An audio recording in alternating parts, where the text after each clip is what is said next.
Brambleclaw unhooked a bramble from his fur and padded into the center of the clearing. The stone walls rose all around him, except for a gap not far away which was choked with dead ferns and grass with whiskery, seedy stems. There were more bramble thickets all around him, and he could see one or two cracks that might lead to caves in the highest part of the wall. He could see what squirrel flight meant. The place could make a good camp, but something about it spooked him all the same. I don't know, he began, not wanting to crush squirrel flight's excitement, but unable to ignore the disquiet that made his paws itch. Look at the surface of the stone, how smoothly it's been cut. Only two legs could have done that, and we can't camp anywhere near two legs. But that must have been ages ago, Squirrel Flight argued, coming to join him from the center of the clearing. Look at the grass and the bushes growing up the walls. They didn't spring up overnight, did they? And there's no scent of two legs. Brambleclaw tasted the air. Squirrel Flight was right. No two-leg had been there for a long time. She was right about the bushes, too. Two legs must have cut out the stone, maybe to build their nests, and then gone away and left the hollow in the middle of the forest. In a way, it reminded him of the ravine that had sheltered the old Thunderclan camp. Perhaps that could make it feel like home to the clan.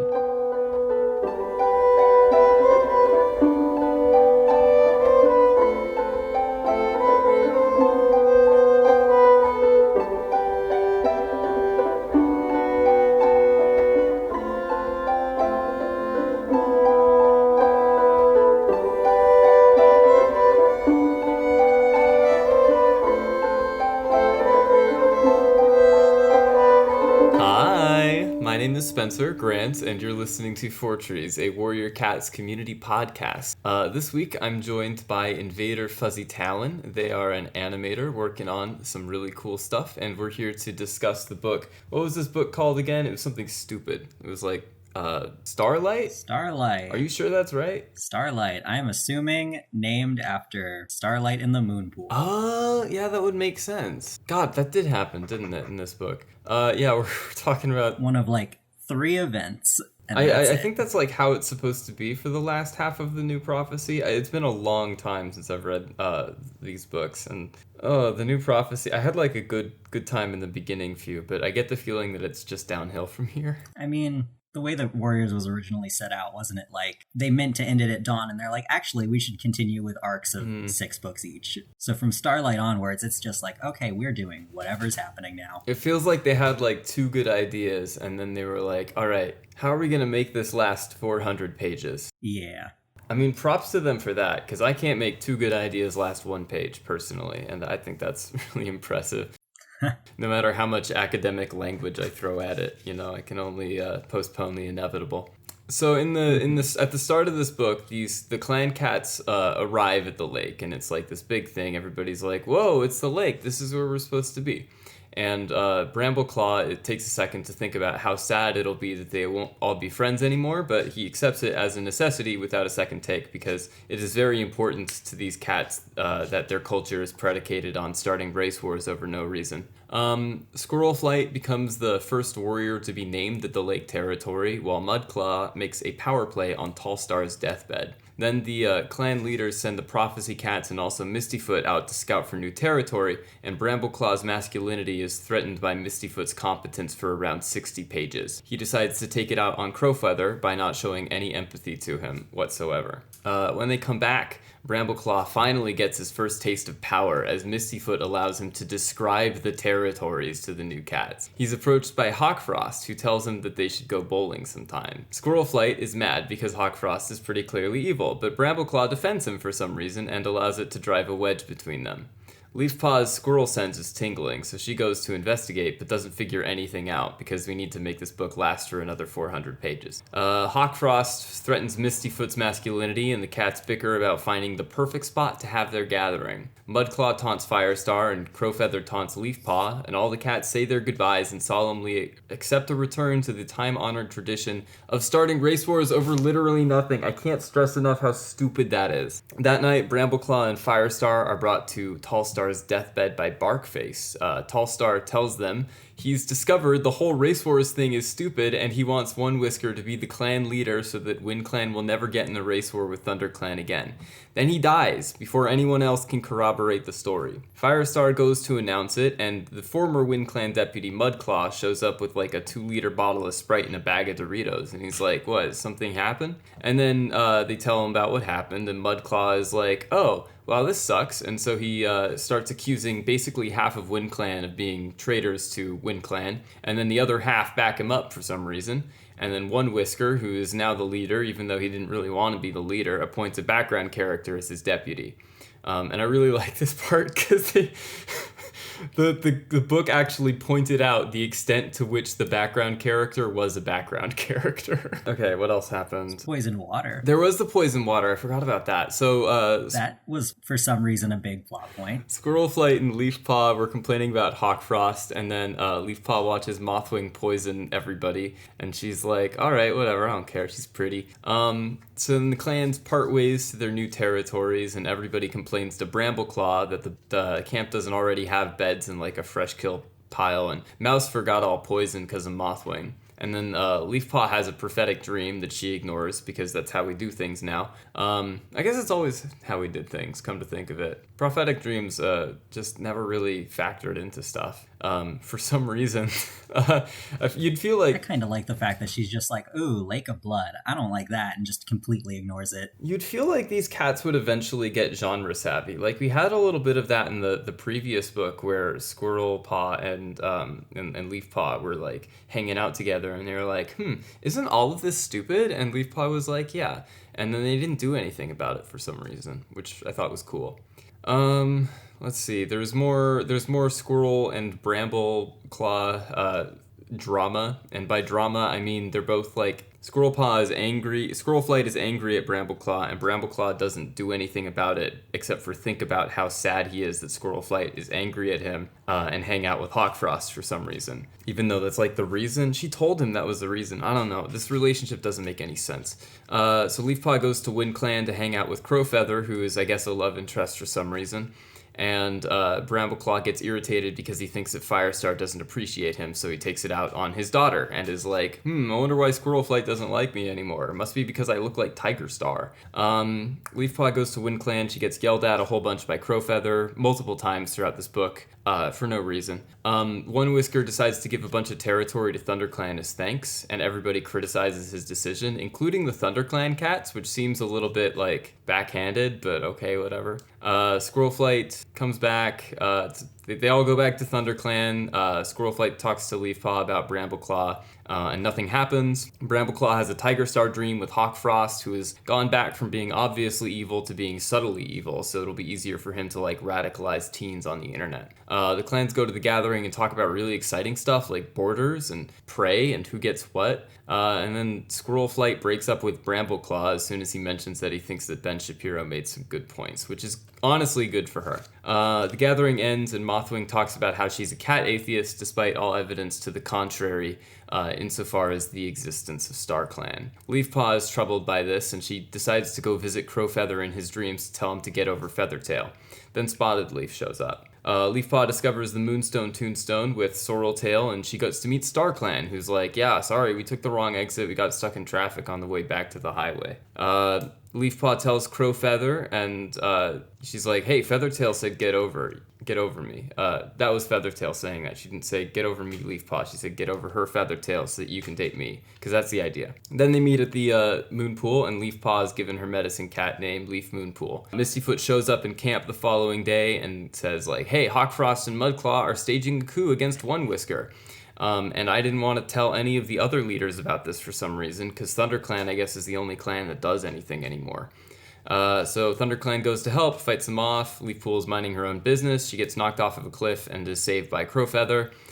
They end up professing their undying love for each other, and then Brambleclaw chases Hawkfrost and Mudclaw away. And then a tree falls on Mudclaw, and Hawkfrost is like, I didn't do anything bad. And everybody's like, oh, Hawkfrost, you silly boy, you didn't do anything bad. And everybody forgets that he helped orchestrate the plot to take over Windclan, and then the book ends. And that was the experience, that was the reading experience that I've had. I don't know if yours was any different. Yeah, that's the book, all right. Can I, like, complain a little bit about just about everything? Oh, of course. What? Why did anything... What? You're right. Okay, 3 things happened in this book, and the rest of it was filled with stuff that didn't matter. But, like, the stuff that didn't matter is infuriating. I don't want it to... Like, I understand if they're going for, like, a 6-book arc, we have to set up Hawk Frost as this big, overarching villain. And that's, like, fine. Whatever. I get it. But, like, the fact that everybody so readily forgave him after, he orchestrated a coup on Windclan seems a little bit silly to me. And the fact that, I guess, Mistyfoot went to Firestar instead of, I don't know, Leopard Star or anybody else that, would be in a better position to help out with this information about the fact that Hawk Frost is obviously evil also seemed a little bit off. And just like, I don't know, I feel like we left all the smart decision juice back in the old forest. Or maybe like Tallstar drank all of it and then he died and nobody can have it anymore. But like, what on earth happened with like any of this? Nobody's talking to each other, and when they're talking to each other, they're talking to the wrong each other. And Brambleclaw spends the entire time just like beating himself up over like, oh, I want to be deputy, but is it bad to be ambitious? Oh, why isn't Squirrelflight talking to me? Like, oh my god. You used to be, it's just, I'm sorry to whine so much, but like, what on earth is this? Is this book? What the? Yeah, I mean, you're right, though. Oh. No, one other thing that I noticed as you were doing the summary was like, how did Mistyfoot get all the way to the other side of the lake? Did Shadowclan and Windclan Maybe just not she, stop her? like, swam across the lake. I don't know if cats can do that. Can cats swim across lakes? How big is a lake? Do we know that? I don't know if we have like accurate size of the lake in little picture format that they give us. You're right. It's probably not to scale. How would we go about like figuring out the accurate proportions of the like territories? Do you think? Because like probably the closest thing we have to actual imperial measurements or metric measurements or whatever is the cat's like description of tail lengths, but I don't think we can like measure the entire forest in that. We might have to like, I don't know, I was thinking maybe taking averages of like cat roaming territory areas, but also the warrior cats don't really act like regular cats, and like, I don't know, man, it's so confusing. Yeah, when I was going through a really long Brambleclaw chapter, I was like, I wonder if you could just take like the average speed of a cat, and then they were like, oh, it took us like 6 hours to get from like wherever their meeting place was to where Shadowclan would eventually be. Why did it take them 2 days to whatever? So okay, if it's 6 hours, how fast does cat walk? They set out like either early morning or around noon, and then it was like, oh, it's almost sundown. We better camp. Okay. In winter. Is it winter? Is that the season? Yeah, I think it's like either late fall or early winter. Someone said something. They talked about the fresh kill being... But I did notice it was raining. Yeah, it did rain a few times. I noticed the fresh kill was like plentiful, and I was like, well, if it was winter, they would talk about how hungry they were all the time. And I couldn't tell if that was just like they wanted to... They were already hungry. Now they're in the brand new territories where there's apparently no predators anywhere. There's midnight, I guess. Except for the foxes. Ignore the foxes that happen at the gathering. Oh, yes. Both of the foxes. I don't even understand how... And the badger that was chased out in passing. Mm-hmm. Yeah, I guess there aren't any predators. That's whack. I don't remember very much about like what the lore behind the lake territory is. I know that there is some, and I remembered like snippets of it whenever they said like, wow, this looks like it was dug out eons ago by ancient cats. And I was like, oh, wait, hold on. Are they trying to do like an ancestral home kind of thing here? I wasn't sure. But like, I'm not sure what that would have to do with it's funny because we don't get the payoff for like another 6 books. I'm fine with that, honestly. Like, just so long we can... I don't know about you, but like I think it's nice when we can sow seeds well in advance. I think it feels kind of nice to read that kind of stuff ahead of time. Like how in the first couple of books when we had Bramblekit, he was being this smart, mature cat who realized that everybody hated his dad and he would have a lot to live up to.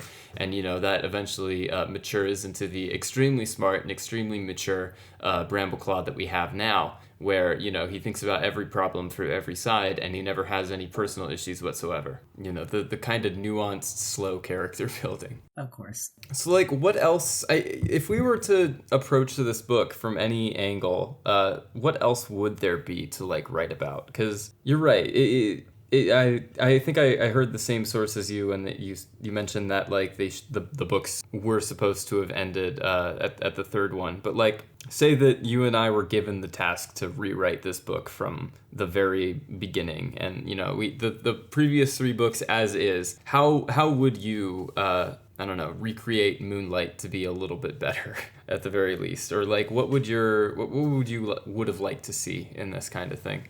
See, it's almost funny because a lot of these things are not bad plot points. It's the fact that all these characters don't talk to each other, and then we just end up with, like, oh, Crowfeather and Leafpool are in love, and we end up with Brambleclaw and Squirrelflight aren't talking, and then that goes on for, like, a solid 200 pages each. It's yeah, I guess I think.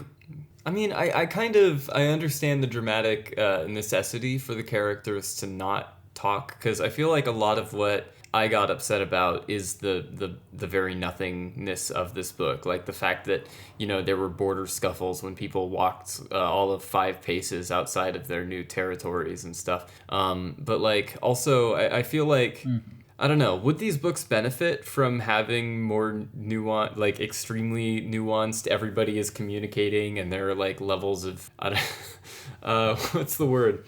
Espionage or something like that, where people are you know, they have these complicated ulterior motives that take paragraphs and paragraphs to unravel. Because, like, I feel like the nothing is what irritates me the most. And if they were to complicate the interpersonal relationships any further, it would just result in a lot more of nothing that could essentially be boiled down to these characters aren't being truthful to each other. These characters want different things out of each other. And while that might be more interesting on some perspectives, I don't know if, like, I'm not sure why I read these books, but I feel like the nuanced character moments isn't necessarily it. Is that a sell for you? What do you get out of this book, these books? I mean, not that, like, drama isn't important to some degree. It just feels like this book takes a lot of jumps because they've got to set us up for the rest of the arc, at least. And it's like, okay, we have these 3 things that are all leading into, you know, whatever's happening in Twilight and Sunset that we got to start establishing right here, right now. And then it just feels like you're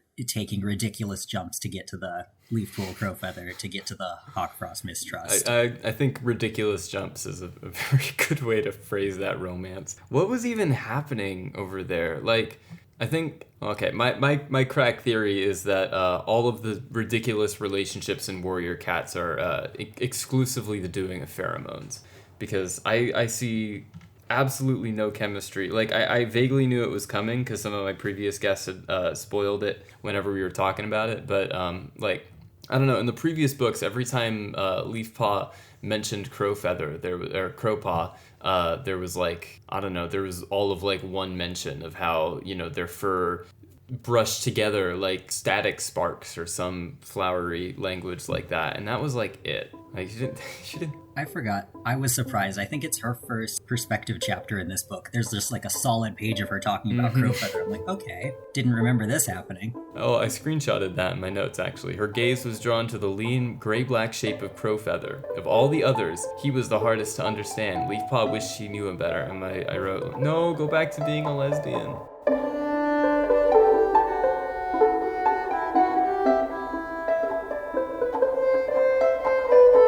I feel really bad for Leafpaw's character in these. I feel like, I don't know if character assassination. I don't know, she has, like, nice talks with Mothwing and everything, and yet here's Crowfeather for some reason. I was also very worried for Sorreltail, just because, like, I don't know, she used to also have character, and now I guess she had a little bit of, like, you know, fun adventures because they went to the moon pool together, and that was nice. But, like, I feel bad for every side character who I just cannot remember in the modern day. That it's like, oh, I know these are good cats.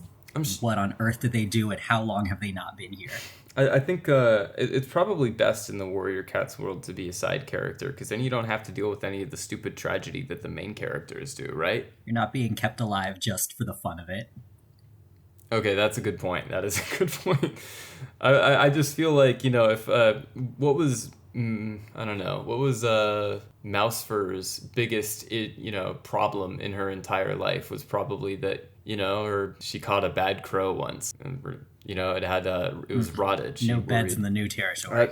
I guess that is a fair point. But like, some of the other, I don't know, would you rather be an insanely, tragic protagonist with this awful backstory and everybody hates you for no reason because you are forced to act and they are forced to react as a community and society that is inherently against your thing until it proves to be ultimately good at the very end? Or would you rather be like, head empty, no thoughts? Because I can see benefits to both. I feel like one of those lives would definitely be a lot more satisfying, but not in a narrative sense. I think I'd probably rather head empty for a little while, personally. Yeah, I mean, couple of tasks here and there, maybe involved in one big drama, but other than that, like, background life doesn't seem that bad. Yeah, I feel like Brightheart and Cloudtail have like been living it up lately. Those guys have not been in any problems since, the big problem that well, I guess one of them did get abducted. But like, I just... Yeah, they've got like minor scuffles. Enough that we know who they are, but also they are here in the long run. I basically don't know who Mousefur is. I feel like she just showed up one day. No. And because like what character traits does she have? In this book, she inherits the character trait of being old, and that's about it.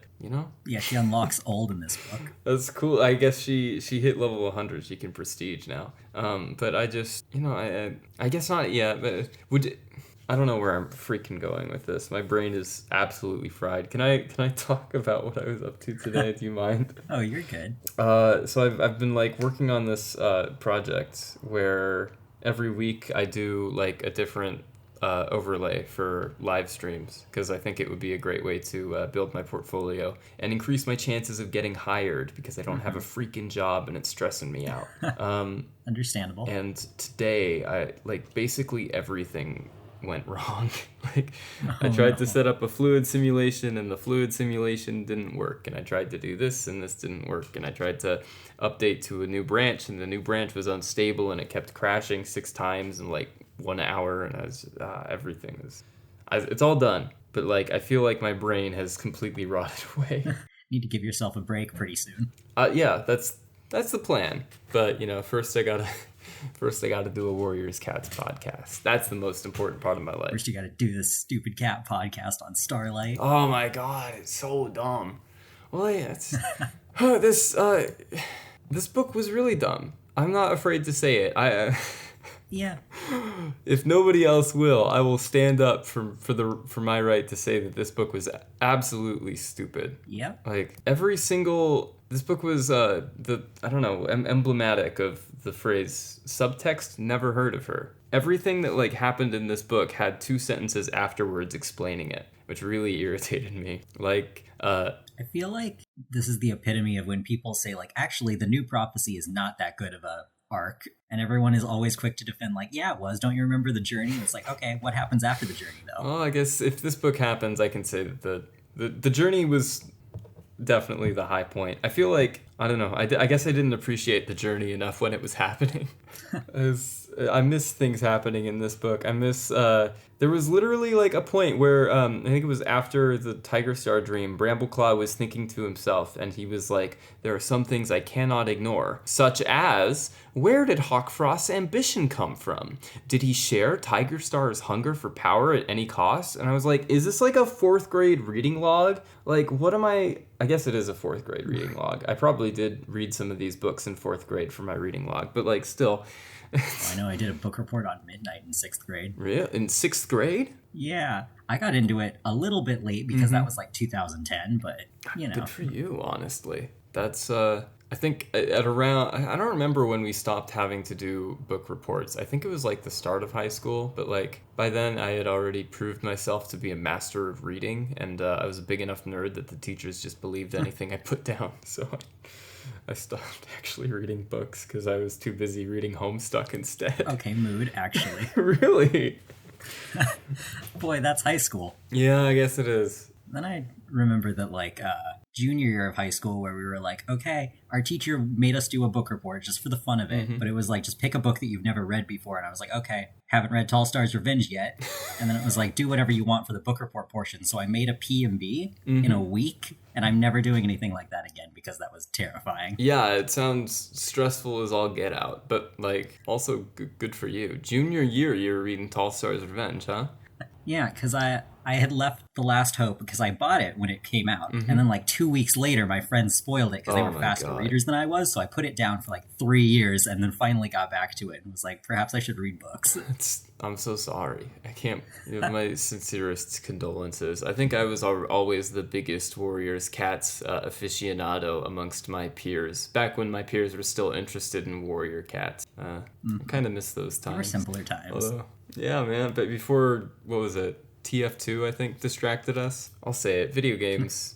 They're cool, but they're not as cool as Warriors Cats. Okay, what else bothered me about this book? I feel like Cinderpelt is going to die soon, and that scares me, because I really like Cinderpelt. I feel like she was a cool character, and I would rather that she stay alive. But there was this passage in the book that said, Cinderpelt was still alive, and young and strong enough to live for many, many more moons. Leafpaw was in no hurry to lose her mentor, and she didn't envy Mothwing at all. And I was like, oh no.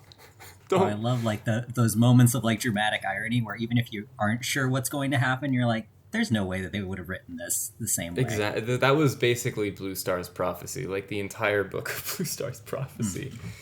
There was this part where she talked about how she thought it was really mean of Pine Star to name one of the warriors White Eye because, you know, she was blind in one eye. And I was like, ma'am, come on, you can do better than this. Yeah, that sure is pretty mean, isn't it? I won't remember this in 5 books' time. If you were to do like a reread now, in what order would you read Blue Star's Prophecy? Because I'm not sure if I did it the right way. We did Blue Star's Prophecy immediately after Firestar's Quest for this series, but I wasn't. I think that's just because I wanted my friends to talk about trees. I mean, I'm either of the belief like you read it when it falls in canon or you read it when it falls in publication date, because then you're usually not going to get tied up in any weird plot threads that they decide to add afterward. Oh, that's a good point, actually. There was the whole like Power of 3 prophecy in Firestar's Quest kind of threw me for a loop. I forgot that book came out after the new prophecy started. Yeah.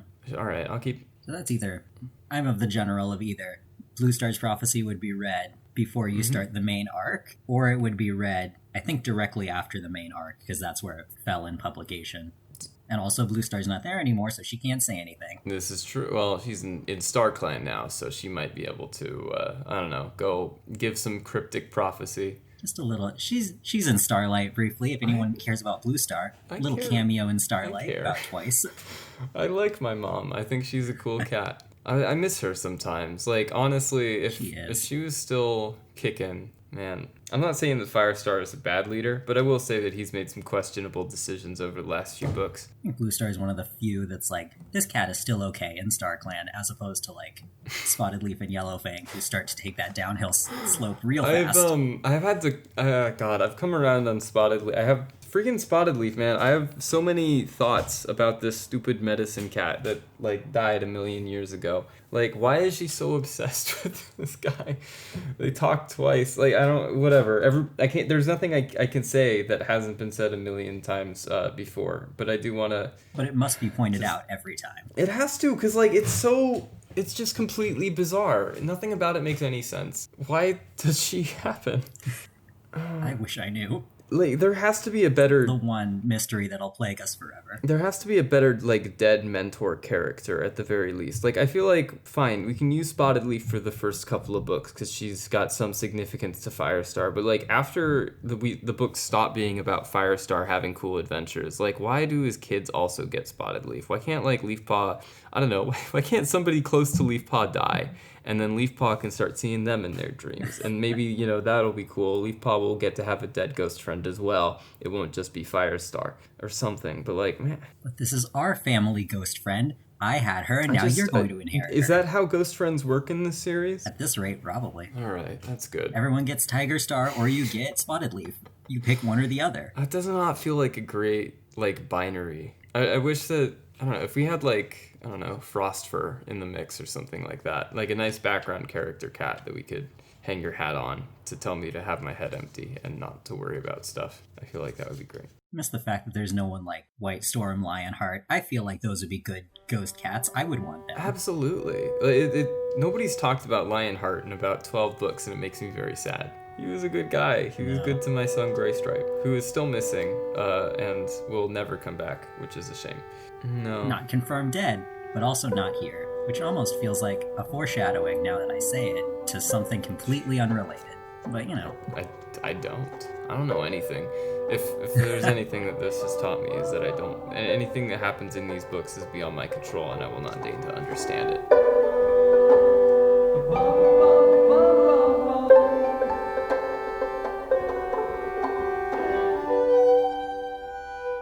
Alright, that's going to do it for this week's episode of Fourtrees, our Warrior Cats community podcast.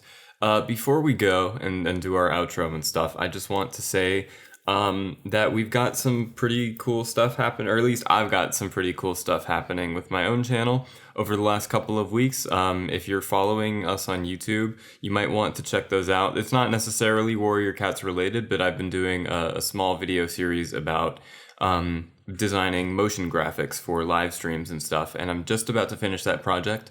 By the time that this week's episode comes out, I will have just one video left, and then I'm also going to do a bookend, but I'm probably going to do the bookend first and then the last video, just for the sake of spacing it out correctly. So yeah, that's something to look out for if you're at all interested in learning about how to do motion graphics and so on. I cover that in pretty heavy detail on my channel. They're like 5 15-minute long videos. A couple of them are going to be 20 minutes because that's just how it is. So yeah, that might be something you like. Maybe it won't be. I don't know. I don't care.